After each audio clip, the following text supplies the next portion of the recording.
Well, I'm bored and unemployed. Let's start making cooking videos, I guess. So let's start with something nice and easy. Banana bread. Here's some nice old ones. So let's get the oven ready. Now, turn it to about 180 degrees Celsius, if the camera will ever focus, but don't know what that is in Fahrenheit, use Google. Siri, they'll tell you.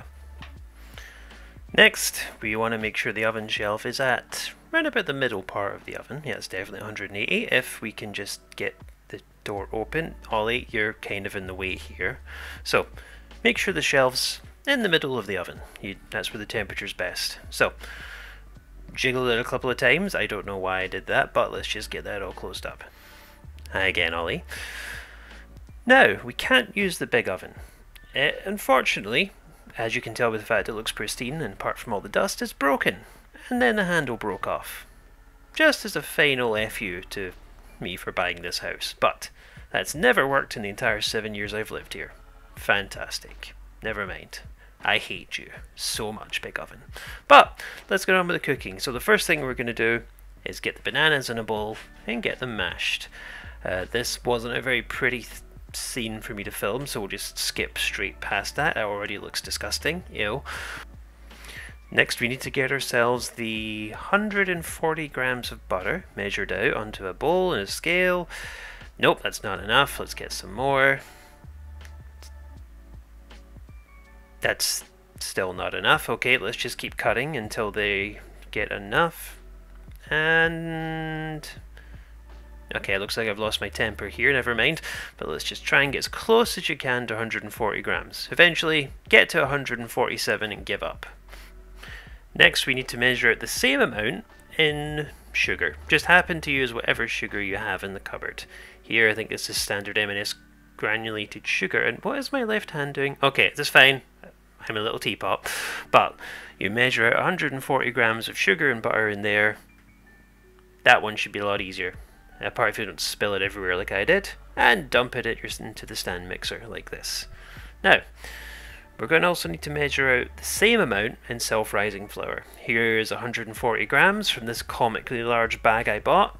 In my defense, I bought this during the great flour shortage of the first COVID wave of 2020, and I was never sure I'd be able to buy any in a shop ever again, and I like making banana bread, so I got myself a very large bag. So get your flour ready as well. I'm just doing this to give the butter a chance to melt. You also notice I can't see the word butter in my accent very easily. Now, get it in the stand mixer. Hold it down for dear life because the butter is still cold because you didn't take it out the fridge.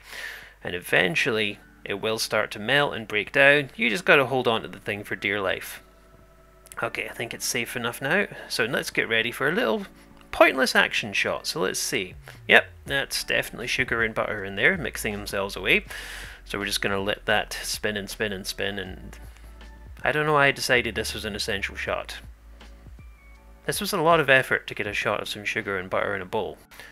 Next, turn off the stand mixer and disassemble it. If you can remember how, I don't know why I was trying to do that.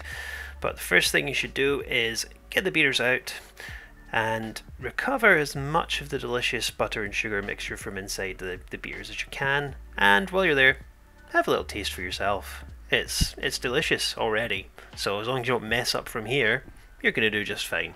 But knock it in there, give it a good mix with a wooden spoon as well, in case there's any final big chunks, and at this point, remember that YouTube is a visual medium, and perhaps put it inside of a glass bowl. You can skip this step yourself if you want to. I don't think you need to do that. But get all the good stuff out there. You don't want to lose any of it. Next, it's time to get 2 large eggs. Now, you are supposed to beat them separately in a bowl before adding them to the sugar and butter, but I forgot. Never mind. So this is why this footage is sped up a little bit, as I try and beat at the thing for a long time to try and turn it back into how it should be. I think I just managed to recover, but save yourself the stress and beat it in a bowl first before you add it in. Next, what we should do is get the flour over, take a little pinch out and do this and put some in. I don't know if this actually does anything other than ruin your fingers and mean you have to wash them in the sink, but I did it anyway. Next, add the same amount of flour that you measured out earlier into the bowl, along with a teaspoon of baking powder. I missed, didn't I? Let's just add another teaspoon just to be safe. Or a little half teaspoon, perhaps. There we go. Next, I add vanilla extract to my recipes, about a teaspoon or so, or a tablespoon, I don't really care. You could just dump it on in. And here I'm adding some maple syrup as well, just for fun, because it needs a little bit of extra sweetness and flavour. And dump in the banana as you go. That's been sitting out for far too long and looks disgusting. Good thing to get that mixed in. So, get the wooden spoon out and give the thing a good mixing together. Folding as much as you can, but main thing you're just looking to do is combine it all as much as possible until there's no large chunks left. It should look fairly uniform and consistent and horrible, but that's why you're going to bake it and turn it into something nice and delicious. Don't lick the spoon here, it would just taste like flour. You really don't want to be doing that. Baking dishes. Now we have a choice here. We can use the wide and flat one. That would bake things a little bit quicker, but wouldn't be as easy to cut up and eat. I like this one. It's more of a loaf shape it would actually give it. I don't know why I'm spinning around my fingers. I have no dexterity, but you have a way of protecting this. One is to grease the pan up, and the other, as I'm sure you can now tell what I'm using, is I like to use the baking parchment or the baking paper. It doesn't add any extra grease to the banana bread, what is already quite a high fat recipe with all the butter in it.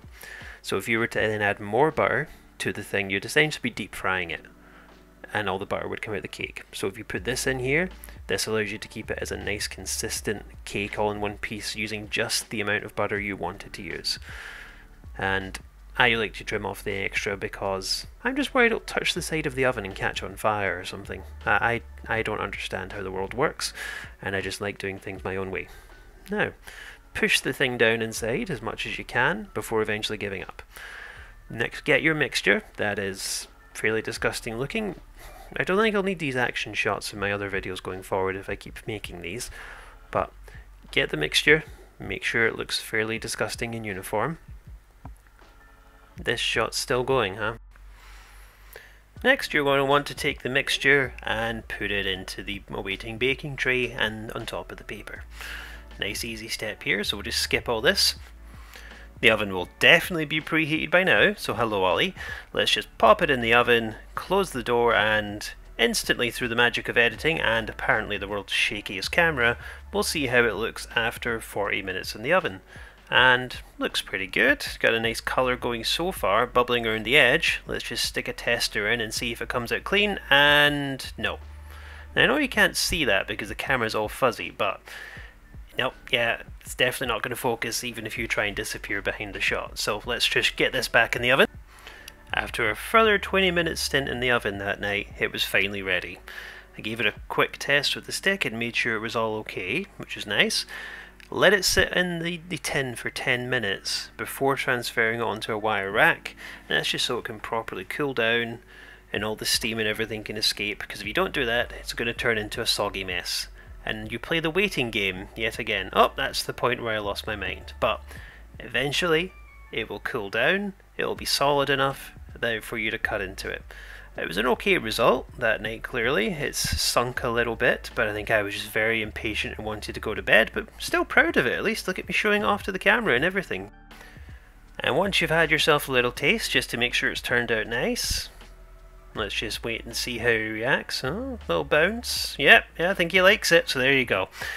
You can keep the loaf for a couple of days in the fridge wrapped in tin foil and tuck into any time you want. So, thanks very much for watching, everybody. Hope you enjoyed the video and could follow along with my weird instructions. I will try and put things down in the description, so if you want to try following my recipes yourself, you can. But take care and I'll see you next time. Bye bye.